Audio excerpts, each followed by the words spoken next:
sacerdotal de Jesus. Está esse título aí de vocês também? Tem algum outro título diferente?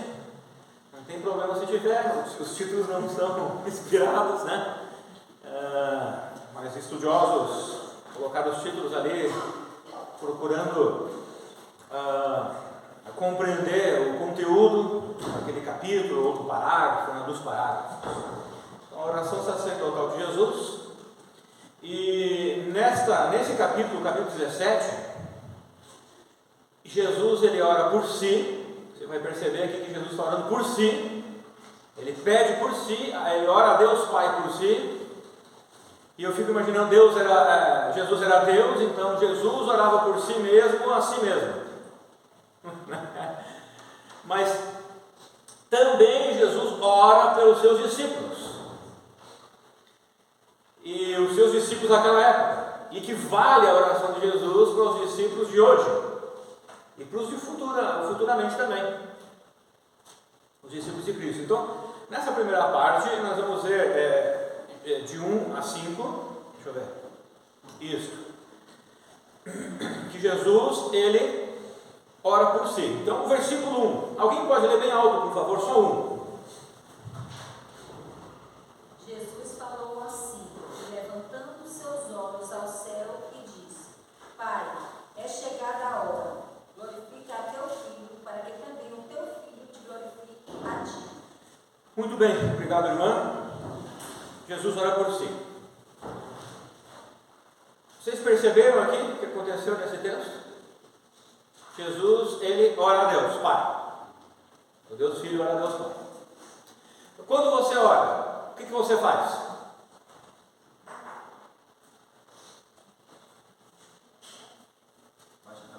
Baixa a cabeça. O que mais?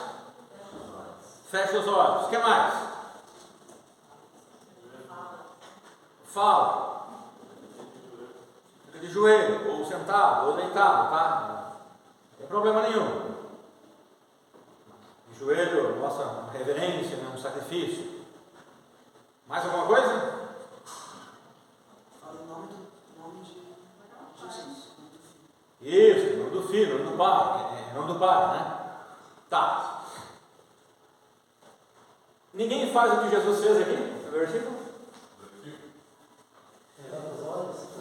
Isto. Também, no final, né? Ele pediu para glorificar, né? Mas quando Jesus foi orar, ele levantou os olhos aos céus.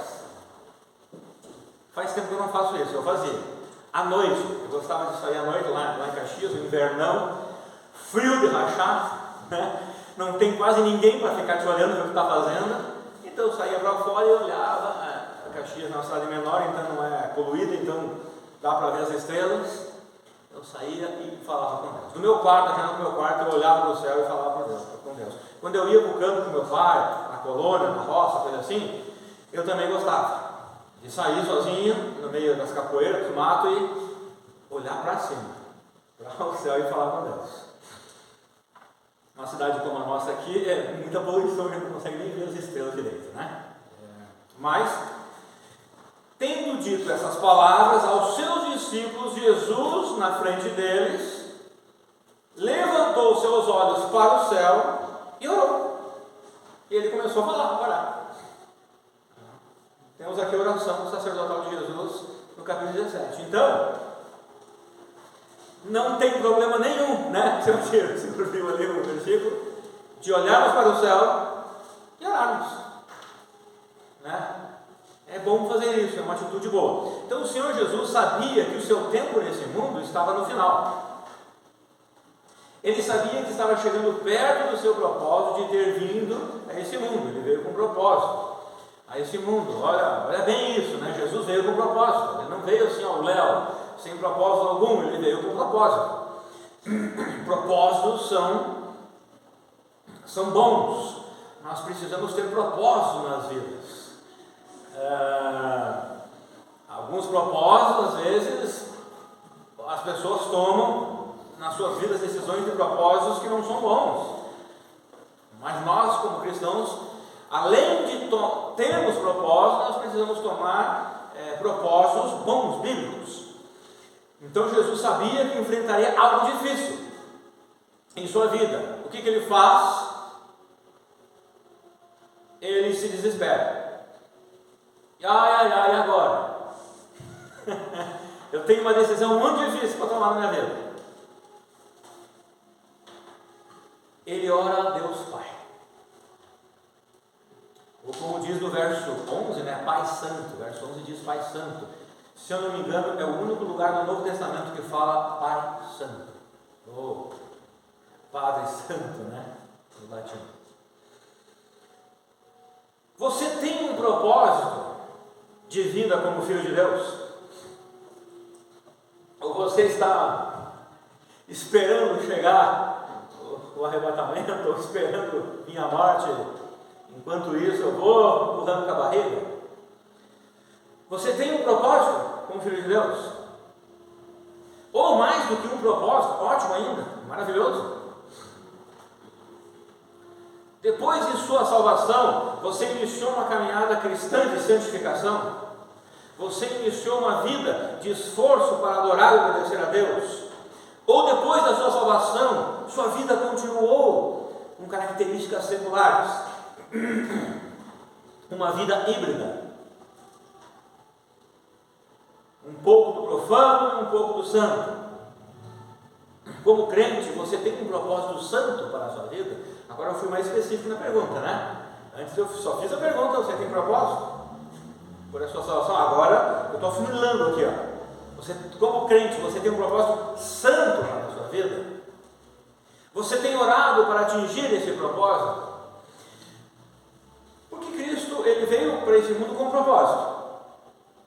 E estava chegando perto de ele cumprir o propósito. E ele já tinha decidido, ele não tinha que decidir mais nada aqui, ele já tinha decidido. Só que ele ia passar muita dor. Nós não cantamos no hino, faz-me lembrar da sua dor. No hino 67 do Voz da Melodia, né? Faz-me lembrar. E ele ia passar pela cruz. Mas ele também iria passar por algo que muitas vezes nós esquecemos, pelo abandono de Deus. Em algum instante Deus iria abandoná-lo, por causa dos nossos pecados. Mas ele iria receber o castigo, as penas dos nossos pecados sobre ele. Naquele momento ele seria abandonado. Já expliquei algumas vezes que nós, muitas vezes, como nascemos do pecado e somos tão acostumados que fomos com o pecado e com o mundo, às vezes a gente nem percebe que fomos abandonados assim, né, por Deus. Na verdade, muitas vezes a gente até quer que, olha, Deus, sai um pouquinho da minha vida, deixa eu ficar um pouquinho aqui na sombra, nas trevas do pecado. Mas Cristo não era assim, porque ele nunca experimentou a profanidade, ele nunca experimentou o mundo com relação ao pecado. Ele viveu o mundo e sofreu nesse mundo, mas ele não experimentou o mundo praticando o mundanismo na sua vida. Então, para ele, foi a coisa mais difícil. Para Cristo, aquele momento que Deus teve que abandoná-lo, e a outra coisa inexplicável, Deus abandonando Deus, mas naquele momento foi muito mais difícil que a tortura dele. E que, irmãos, para mim a tortura seria muito difícil, eu passar por aquilo. O abandono de Deus com o seu filho naquele momento foi muito mais difícil do que a própria morte na cruz em si, o sofrimento. E lembra o que ele fala? Perdoa, não sabem o que estão fazendo, são ignorantes. E eu fico pensando Cristo falando isso muitas vezes lá à direita de Deus. Cristo está à direita do Deus Pai falando, perdoa, o Rafael é muito ignorante. E eu ajo com ignorância muitas vezes. Então e daí Cristo, pouco antes de ser preso, abandonado pelos seus amigos, os discípulos, e começar a cumprir as profecias do seu propósito, Cristo, ele olha aos céus e ora a Deus. Então você tem orado para atingir esse seu propósito santo? Você tem orado para Deus Pai lhe dar forças para que você tenha sucesso em atingir esse propósito santo na sua vida? No capítulo 16, Jesus ele ensina aos seus discípulos sobre o ministério do Espírito Santo. Nós já vimos esse capítulo aqui. Ele conforta os corações dos discípulos, porque eles ficariam tristes com a notícia, eles ficaram tristes na verdade com a notícia de sua partida. E Jesus avisa os seus discípulos que ele já havia vencido o mundo, ou seja, a vitória era certa. É certo, tá? Não se preocupem. Ainda não passei por tudo, não morri, não fui preso, não aconteceu nada ainda, não ressuscitei, não ascendi aos céus, tá? Mas já é certo, tá? Pode ter como certo. Isso não tem volta. Não tem volta. E isto é algo impressionante. Porque quantas vezes, chegando perto da aprovação, nós voltamos nas nossas decisões. Nós voltamos nas nossas prescrições, né? Nós vamos lá em oração,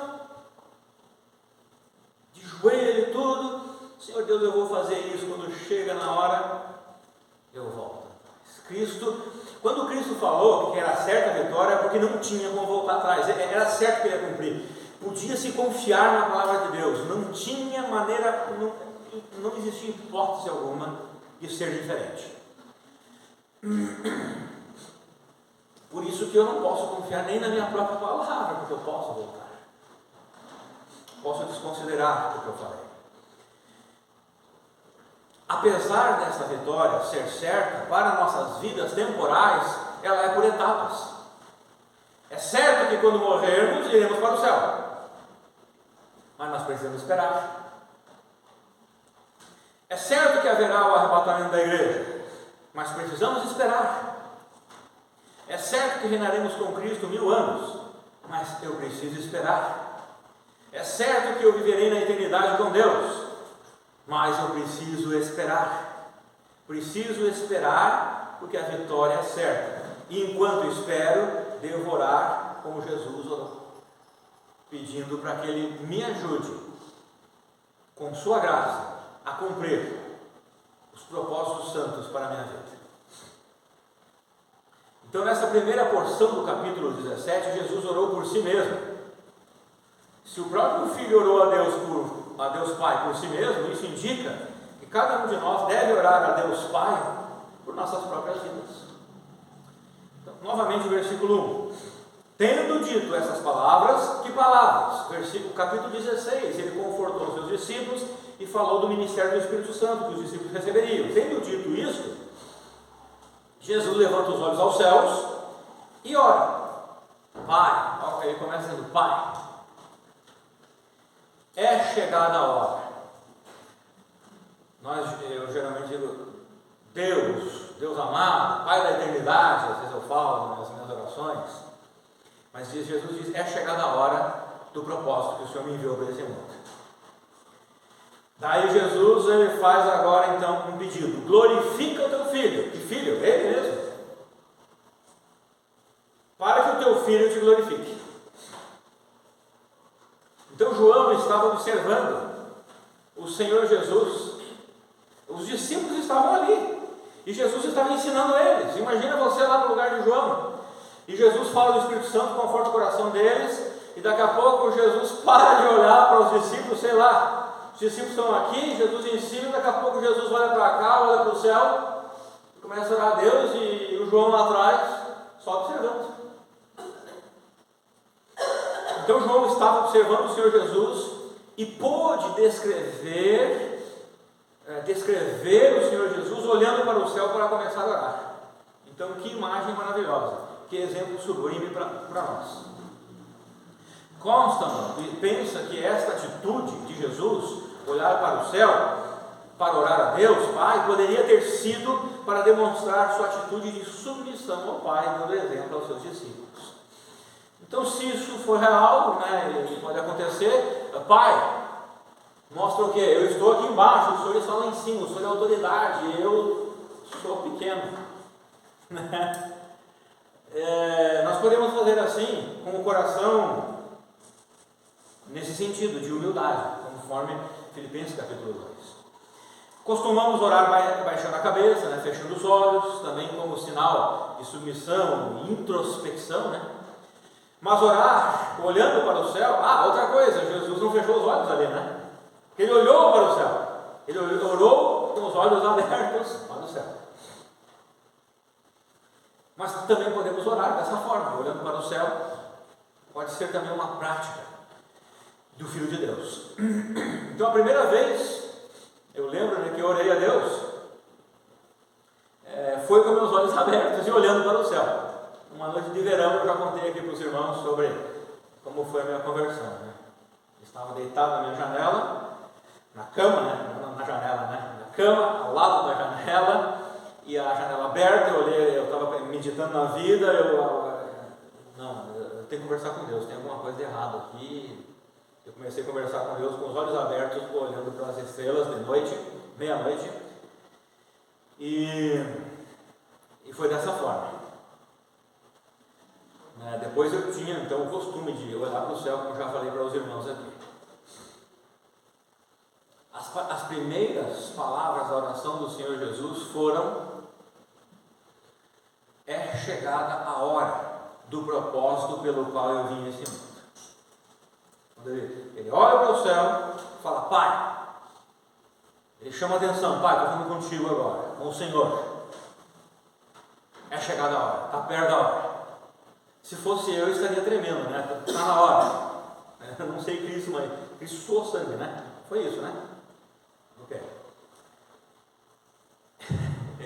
Eu estaria tremendo, nossa, está na hora de cumprir o propósito. E Jesus pede para ser glorificado nesse propósito. Isso quer dizer que Jesus pede para que ele seja exaltado na sua morte, que era o propósito de Jesus, ser exaltado na morte, na ressurreição e na ascensão. Jesus então pede: me glorifica na minha morte, na minha ressurreição e na minha ascensão. Então Jesus pede para que ele tenha sucesso. Esse sucesso, essa palavra sucesso, não tenha medo, é sucesso bíblico, santo, é um sucesso de Deus cumprir os seus propósitos nesse mundo. Então Jesus pede para que ele tenha sucesso em seu santo propósito, para que, a partir de seu sucesso em obedecer a Deus, Cristo também glorificasse ao Pai, por cumprir um propósito conforme a vontade de Deus. Então nós podemos fazer isso para nossas vidas também. Senhor Deus, esse é um propósito santo que o Senhor tem colocado na minha vida. Me ajuda a cumpri-lo, me ajuda a passar, me ajuda a ter sucesso nesse propósito, para que, através do sucesso de cumprir o meu propósito, o Senhor receba o sucesso, a glória, não eu. Irmãos, não era então o sucesso para a vida desse mundo, para construir bens, sucesso para a teologia da prosperidade. Jesus estava pedindo sucesso para enfrentar o sofrimento. Ele ia enfrentar isso. Jesus estava pedindo sucesso porque ele ia enfrentar a tortura, a morte, a separação de Deus no momento da cruz, para salvar todos que depositassem sua fé nele. Então Jesus não orou a Deus Pai pedindo sucesso para ser liberto da morte. Senhor Deus, me livra disso. Não, Jesus, não, eu tenho que passar por isso. Se eu não passar por isso, o ser humano não pode ser salvo. Então Jesus não pediu livramento daquele sofrimento. Ele não pediu o livramento da tortura e da separação. Ele orou para passar por tudo isso. Senhor Deus, eu vou passar por tudo isso. Me ajuda a te glorificar, a glorificar ao Senhor, passando por tudo isso. A teologia da prosperidade tem ensinado algo diferente do que a Bíblia ensina, né? Que o sucesso material com a aquisição de bens, que o sucesso emocional é afetivo e que o sucesso na saúde é o único meio de glorificar a Deus. Quantos e quantos crentes eu tenho conhecido que, apesar de sua saúde, eles continuam glorificando a Deus? Isso é maravilhoso. Jesus está ensinando o contrário nesse texto da teologia da prosperidade. Jesus está dizendo que ele glorificaria a Deus quando Deus o glorificasse ao passar pela dor, separação e morte sem pecar. E eu às vezes passo por esses momentos reclamando. E no final, Senhor Deus, como eu sou. Um dia eu não serei mais assim. Versículos 2 e 3. Alguém pode ler, por favor, o 2 e o 3? Assim como me deste poder sobre toda a carne, para que dê a vida eterna tudo quanto tiveste. E a vida eterna é esta, que te conheço, a ti só, o único Deus verdadeiro, que é Jesus Cristo, a quem enviaste.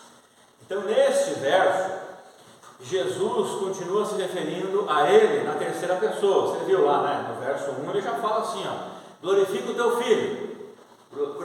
Terceira pessoa. Aqui ele continua, assim como lhe outorgasse, assim como o Senhor deu autoridade a ele sobre toda a carne, para que conceda a vida, para que ele conceda a vida eterna a todos que deste a ele.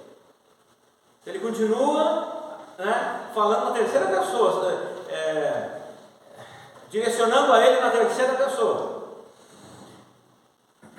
E nós temos aqui a primeira base da sua oração, para que Deus atendesse. Nós temos aqui nesse texto a primeira base. Porque Jesus ele diz, me glorifique, para que eu consiga cumprir o propósito. Para quê? Para que te livrar da dor? Para que? Você merece. Quer dizer, Jesus Cristo não merece, mas eu mereço. Mas para que livrar de tudo isso? Ou para que, não livrar, mas para que te dar vitória, para que você passe e vença tudo isso. Então Jesus Cristo lembra que o Pai lhe deu autoridade sobre todas as pessoas, sobre toda a carne, ele fala, né? Então Jesus tem autoridade sobre a mim, e eu recebi essa autoridade, eu me submeto, mas ele tem autoridade sobre os enviados também, só que eles não se submetem, mas ele tem. E Jesus lembra, claro, a gente viu ali que Jesus fala, para que eu te glorifique, né? Mas como? Como é que é esse glorificar? E agora Jesus então, ele dá a base, para Deus atender a sua oração. E essa autoridade foi concedida a Jesus antes da fundação do mundo, antes de criar o universo. Deus deu autoridade para Jesus sobre a humanidade. Nós nem existimos, e Deus deu autoridade ao seu Filho sobre nós. O Salmo 2:8-9 diz o seguinte, pede, o Salmo messiânico, e eu te darei as nações como herança, os confins da terra como tua propriedade, tu as regerás com cetro de ferro, como um vaso de oleiro as espatifarás. Jesus reina sobre as nações, agora, ele está reinando? Não, é claro que não. Quem está reinando agora é Satanás, aqui por liberação de Deus. Mas Jesus tem autoridade sobre tudo. Mas um dia Jesus Cristo reinará sobre todas as nações. Quando? Milênio. Agora, Efésios 4 e 5 diz o seguinte: porquanto Deus nos escolheu nele antes da criação do mundo, para sermos o quê? Santos e irrepreensíveis em sua presença. Então, quando Deus me escolheu, Ele não me escolheu para salvar do inferno só. Ele me escolheu para ser santo e irrepreensível nesse mundo tenebroso, que é difícil viver. E em seu amor nos predestinou para sermos adotados como filhos por intermédio de Jesus Cristo, segundo a benevolência de sua vontade. Então, nós estamos debaixo de Cristo antes da fundação do mundo. E essa autoridade se refere ao Senhor em dar vida eterna para todos aqueles que Deus os enviar até Cristo. Então percebeu que o objetivo de Cristo de sofrer era para oferecer algo para os pecadores que não merecem a graça divina? Então eu volto a fazer a pergunta anterior. Você tem propósito em sua vida como filho de Deus? São propósitos santos. São propósitos para que você possa oferecer algo espiritual e eterno para as pessoas. Cristo, que é eterno. Você tem orado por isso? Por esse propósito? Você consegue pedir a Deus sucesso para passar o que for preciso para poder ser uma bênção na vida de outras pessoas? Então Jesus disse: olha, Senhor Deus, Pai, me glorifica, me ajuda a ter sucesso nesse propósito para que pessoas sejam salvas. A base então de Jesus: me ajuda a ter sucesso para que pessoas sejam salvas. Olha que interessante. Senhor Deus, me ajuda a ter sucesso para que, sei lá, eu tenha muitos bens, para que eu possa passear, viajar pelo mundo, conhecer o mundo, né? Eu gostaria, mas eu sei que não vou conhecer, no milênio talvez, né? Você consegue perceber como eu e você somos muitas vezes egoístas nas nossas orações? Jesus pede sucesso para que Ele abençoe a vida de outras pessoas. Ele ia sofrer por isso, ele ia ser torturado, ser abandonado por Deus para abençoar a minha vida e a sua. Interessante isso. Então, no verso 3, Jesus mostra como é a vida eterna. Conhecer a Deus como o único Deus verdadeiro e também conhecer a Jesus como enviado por Deus Pai. Esse conhecer não é somente intelectual, não é apenas de saber sobre Deus, mas de reconhecer isto na vida a ponto de viver de tal maneira, viver conforme eu reconheço. A base para a salvação é crer em Deus como o único Deus verdadeiro e crer em Jesus Cristo como o enviado de Deus. O texto está falando isso. Claro, né? Base. Depois, tudo isso envolve muitas outras coisas. A graça de Deus, a fé que é o dom de Deus, o sangue de Cristo, né? Então nós vivemos um momento crítico na Igreja de Cristo, e eu penso que aqueles que viveram em 1500, em 1500 e em outras épocas também pensavam a mesma forma que nós pensamos hoje. Vivemos um momento crítico, eles também pensavam lá naquela época. Vivemos um momento crítico, e eles tinham as suas mazelas para pensar dessa forma, como nós temos as nossas para pensar dessa forma, né? Então, por que eu falo isso? Um momento crítico. Porque essa verdade está sendo relativizada. Não mais única e exclusiva. Muitos crentes já estão negando nuances da verdade de Deus para a vida prática, como algo absoluto. Muitos crentes já começaram a viver uma vida mesclada na sua vida cristã, um cristianismo mais suave. A linha de separação entre o celestial e o terreno já não é mais tão definida como antigamente. E olha que em 1500 eles pensavam dessa mesma forma. Então imagina como é hoje. Porque o crente de hoje já pode até praticar várias coisas que não poderia no passado, por causa da aparência do mal, ou por ser uma prática mundana. A cultura cristã que Deus deseja para a sua igreja tem sido engolida pela cultura secular. Essa é a grande verdade. Vivemos um momento crítico. Agora, irmãos, nós podemos observar que a petição de Cristo para ser glorificado estava baseada numa promessa de Deus que Ele seria glorificado na obediência de seu Filho por passar pela dor, separação e morte para oferecer bênção da salvação para pecadores condenados à separação eterna do Pai, para sofrerem eternamente no lago de fogo pela condenação de seus pecados. É grande aquilo que eu falei, mas esse é um exemplo grandioso que cada um de nós devemos almejar, orar baseado nas promessas de Deus, para termos sucesso em passarmos pelas dificuldades desse mundo, para podermos ser uma bênção na vida de outras pessoas e dessa maneira glorificarmos o nome de Deus. Então pare de orar por desejos egoístas, carnais e mundanos. Comece a orar baseado nas promessas do Senhor Deus. E dos textos que nós encontramos no Novo Testamento é que Deus deseja a salvação dos homens.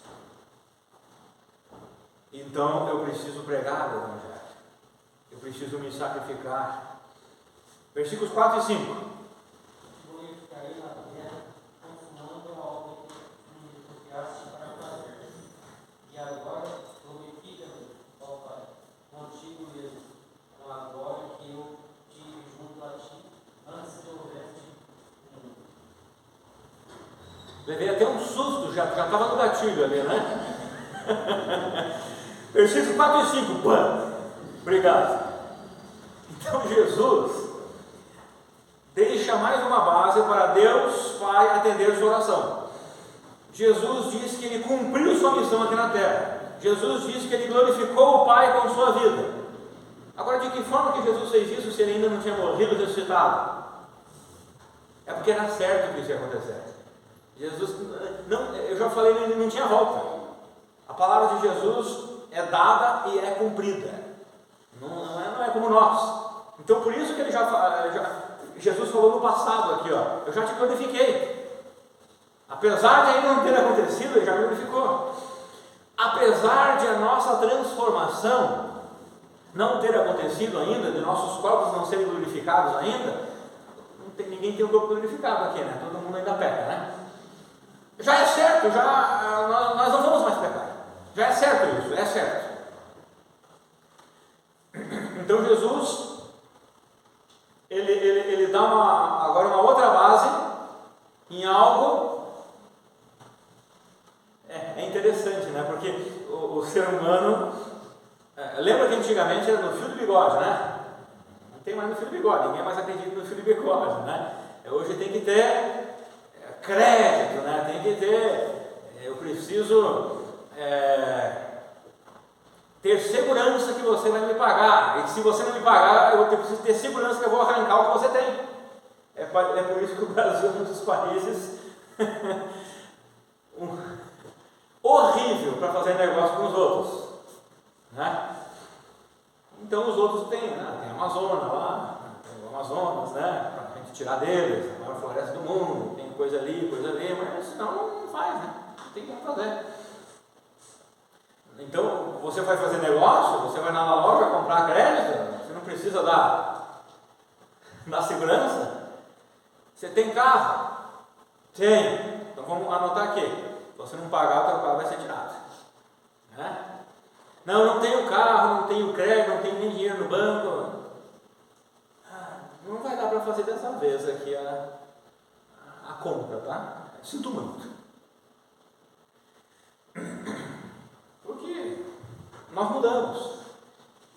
Cristo ainda não havia cumprido literalmente,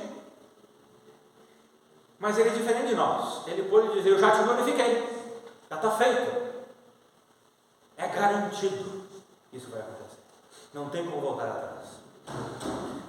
Então, quando nós vamos a Deus em oração, será que estamos indo com a nossa cara limpa, com o trabalho feito? Será que não temos nada do que se envergonhar? Porque a oração de Jesus é: Pai, me glorifica junto contigo, porque eu já te glorifiquei nesse mundo, finalizando o trabalho que me desse para fazer. Senhor Deus, me ajuda na minha saúde, estou falando por mim agora, por causa da minha saúde, porque eu não tenho nada que se envergonhar, está tudo certo, estou cumprindo o que o Senhor me deu para fazer, né? E me glorifica junto contigo ainda. Então veja o que Cristo falou no capítulo 19, verso 30. Está ali pertinho, né? 19 e 30. Alguém pode ler então? Não me dê mais susto.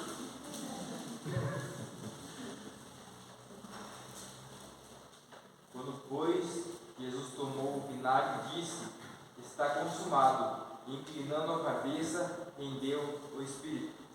Interessante, né, observar que Jesus ainda deveria cumprir algumas coisas em breve. Ele ainda não havia morrido na cruz e nem sido entregue aos inimigos. Ele ainda deveria ressuscitar e depois ascender aos céus. Mas em sua oração ele fala como se essas coisas já estivessem certas. E ele podia fazer isso. É por isso que todas as promessas que você encontrar na Bíblia para você, para a igreja, é certa. Tá? Não duvide, é certo. A sua salvação é certa. A sua morada no céu está certa. Então, nesse sentido, nós não podemos agir assim, porque nós somos muito inconstantes, não é verdade? Né? Meu irmão Zamar pregou sobre inconstância, né, na quarta-feira. Nós quebramos nossa palavra. Isso é fato. Quantos crentes leem um exemplo?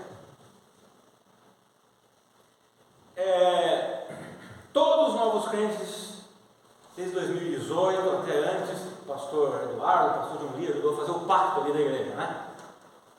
Então todos eu tenho pedido para ler, inclusive eu. Me diz alguma vez que você não esqueceu que cumpriu alguma vez o pacto.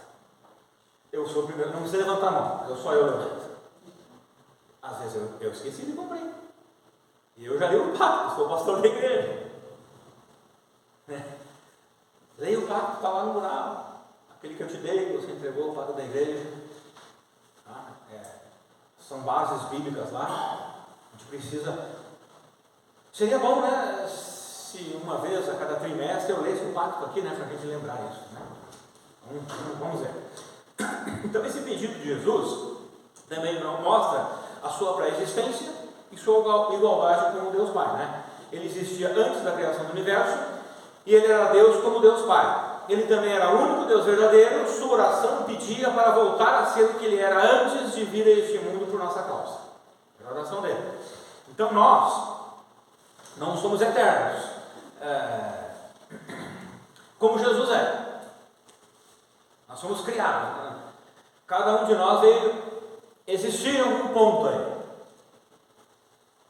Eu vim existir em corpo mesmo, dia 4 de fevereiro de 1974, na mente de Deus, na eternidade, mas isso na mente de Deus, porque Ele é eterno. E nós viveremos eternamente sim, mas só Deus é eterno. Mas nós fomos escolhidos em Jesus antes da fundação do mundo. Lembra Efésios 1, 4 e 5? Porquanto Deus nos escolheu nele antes da criação do mundo para sermos santos e irrepreensíveis em sua presença. Em seu amor nos predestinou para sermos adotados como filhos por intermédio de Jesus Cristo, segundo a benevolência da sua vontade. Então isto é um mistério grandioso.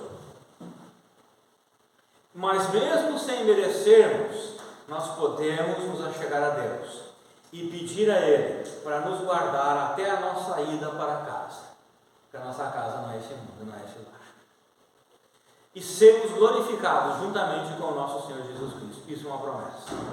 Então, eu e você, se você já é salvo, nós podemos chegar a Deus em oração e pedir: Senhor Deus, me ajuda a passar pelo que eu tenho que passar neste mundo até a minha ida.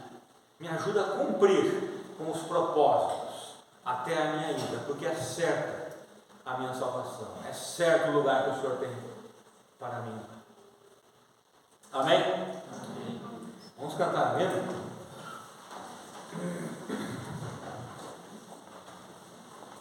O hino 11, vos prostrai. Aqueles que podem se colocar de pé, por favor.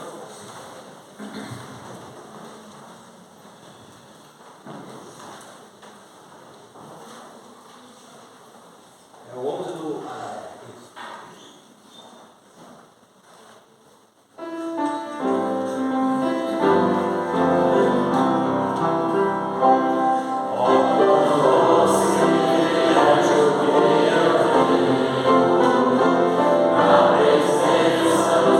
Senhor,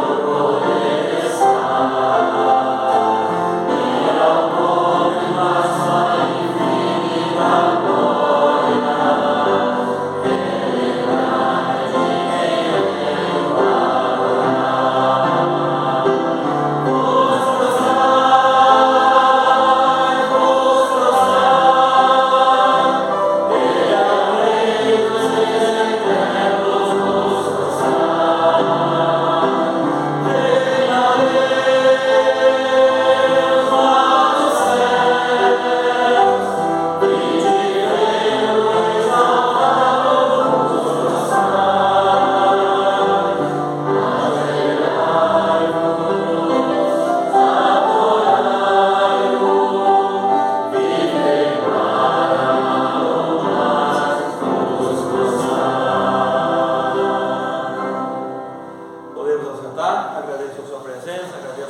coração.